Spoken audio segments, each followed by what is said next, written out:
So Abraham and Isaac around 1800 BC. Joshua enters the promised land around 1400 BC. David captures Jerusalem around 1000 BC. The Assyrians take the 10 northern tribes of Israel captive around 722 BC. Babylon captures Judah 587 BC. Cyrus let the Jews go back and rebuild around 539 BC. Then Alexander the Great conquers that whole area. Alexander dies. His empire is broken into 4 different generals. One of these Seleucid kings is Antiochus. He wants to sacrifice a pig in the temple. And so you have this rebellion called the Maccabees. That's where Hanukkah comes from. That's 164 BC. Then 140 to 37 BC, the Jews have a kingdom all their own again. But Sadducees and Pharisees got into a war with each other. Pompey, Roman general, he's up in Cappadocia, and somebody brings him a word and says there's a civil war going on in Judah. Perfect time to attack. Pompey invades, and from this point on, Israel is a Roman province called Judea. So Jesus has his ministry 30 to 33 AD. He's crucified, rises from the dead, thank God. Then there's the Pentecost, and the church is born. While Christianity is getting started, Nero begins the first persecution around 64 AD. Sends his general Vespasian to the Holy Land to attack. Then Nero dies in 66 AD. Vespasian has to leave to become the emperor, and he puts his son Titus in charge of attacking Judea, and he conquers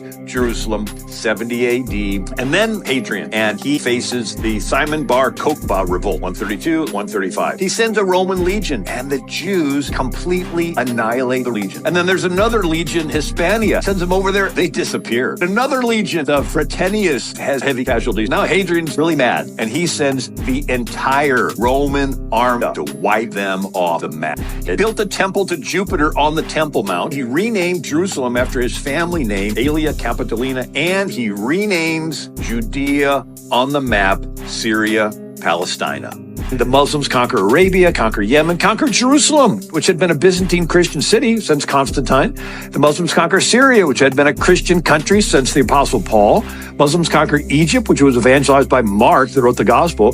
There used to be 250 Catholic dioceses along North Africa. They're wiped out by the Muslims. They invade Spain, and then they conquer into Turkey. And then you have the Turkish Ottoman Empire. Now, they didn't force the Christians to become Muslims. Why?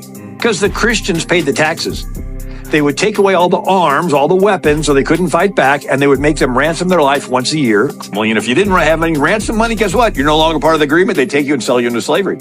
But as the Christian base began to dissolve, the Ottoman Empire was running out of money. The other major world powers are encroaching on the old Ottoman Empire. And so now we're coming up to World War I.